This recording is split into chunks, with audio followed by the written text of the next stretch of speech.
Bicara bahasa logika saja ya, karena saya bukan orang proyek dan bukan kontraktor juga ya. Karena kalau saya spek jalan Rengas Dengklok, berarti Tanjung Pura Rengas Dengklok ya, itu speknya berapa puluh ton sih kekuatan jalannya kan gitu kan. Nah sekarang diimbangi dengan muatan mobil-mobil yang memang melebihi kapasitas jalan menurut saya, melebihi kapasitas jalan seperti mobil kontainer yang mungkin yang lebarnya yang panjang itu sampai lebih dari 15 meter lah ya. Itu kapasitas muatannya pun udah terlalu berat ya, di samping dengan spek jalan yang ada. Mungkin seperti itu. Kalau menurut saya, logika saya ya, karena saya bolak-balik ya Tanjung Pura Rengas Dengklok setiap hari kan. Sekuatnya apapun jalan, sebetulnya kalau muatannya melebihi daripada spek jalan akan hancur. Menurut saya. Menurut Pak Ketum, solusi terbaik di Pak Ketum ini kan masalahnya dari tonase ya. Tonase dan kekuatan jalan ya. Nah, menurut Pak Ketum seperti apa Pak Ketum? Saya lihat kalau saya kembali flashback ke belakang ya. Dulu zaman Orde Baru saya sudah lewat ke arah Tanjung Pura Rengas Dengklok ya. Harusnya jalan tersebut memang harus diimbangi dengan spek dan muatan kendaraan yang ada. Jalan keluarnya adalah memakai portal sebetulnya. Memakai portal atau timbangan ya, disesuaikan dengan kemampuan spek jalan. Dulu pernah zaman Orde Baru kurang lebih tahun 1997 ya. Ya karena jalan tersebut berkembangnya jalan tersebut jalan Rengas Dengklok sampai ke Sungai Buntu itu akibat dulu ada jalan ada tambak tir Ibu Tin gitu kan. Akhirnya pertama diperbaharui jalan itu dengan adanya tambak tir Ibu Tin di Sungai Buntu. Dulu pernah jalan tersebut ada pengawas. Kalau nggak salah itu pengawas itu di pas yang sekarang ada pabrik PT Presiden Pit di situ. Di situ ada satu portal. Pengawas daripada kemampuan daripada jalan disesuaikan dengan daripada muatan mobil tersebut. Jadi muatan atau mobil muatan yang melalui jalan tersebut disortir ya Pak? Ya, disortir dia sepertinya berapa sih spek jalan ini, misalnya 10 ton ya. Kalau emang dia melebihi 10 ton maka dia tidak boleh masuk. Yang minimal dia harus diturunkan dulu barang muatannya sebagian disesuaikan dengan kemampuan jalan. Seperti itu. Terus saat ini kan berbeda kondisinya dengan di saat tahun 90-an ya, bisa dikatakan tahun 90-an ya. Seperti banyaknya pabrik di situ kan, banyaknya gudang, dan tentunya dengan kondisi seperti itu membutuhkan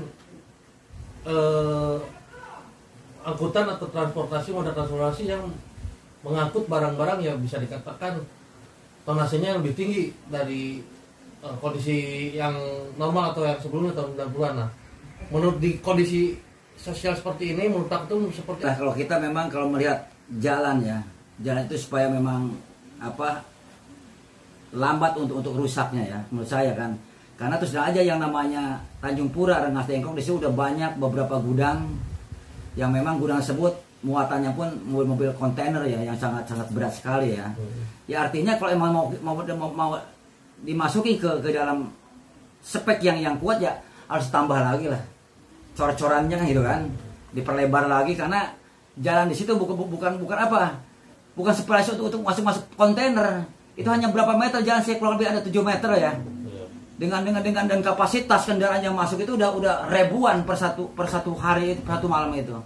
Harusnya bukan saatnya jalan itu untuk dipakai mau mobil panjang, mau mobil yang lebar seperti kontainer yang muatannya mungkin di atas puluhan ton ya. Sebetulnya kan itu hanya skepnya, mungkin hanya kapasitasnya mungkin mau saya hanya di bawah 20 ton lah. Baru akan jalan itu akan awet bahasa Sundanya itu kan. Berarti mungkin saya garis bawahi, kalau tidak bisa mengontrol tonase pengendara ya kualitas jalannya diperbaiki gitu ya, speknya ditinggikan. Ya, salah satunya kalau emangnya jalan tidak diperkuat semaksimal mungkin ya termasuk ya pengawasan kendaraan muatannya harus betul-betul diawasi, dikontrol. Harus sesuai dengan kapasitas jalan. Ini kan mobil-mobil yang soal lewat kontainer udah bukan lagi belasan, udah puluhan ton ya. Kalau dibandingkan dengan jalan spek yang ada, itu akan hancur terusan. Dan juga di situ sempit juga kan. Kalau berjalan sempit itu kan otomatis jalan arah ban itu tetap di situ juga. Jadi kalau kita dua arah, ada dua terbagi ya. Terbagi ya. Ya terbagi ya, mungkin itu bisa meminimalisir untuk kerusakan. Ini dimasukin mobil-mobil yang kontainernya itu puluhan ton, itu akan cepat rusak menurut saya. Dan saya untuk jalan Tanjung Pura Rengas Dengklok ini ya satu-satunya cara untuk menyikapi juga keselamatan juga pengendara ya, karena saat ini banyak terjadi kecelakaan lalu lintas di jalan Tanjung Pura Rengas Dengklok karena memang sempitnya jalan dengan kapasitas pengendara itu ribuan satu hari atau sampai satu malam.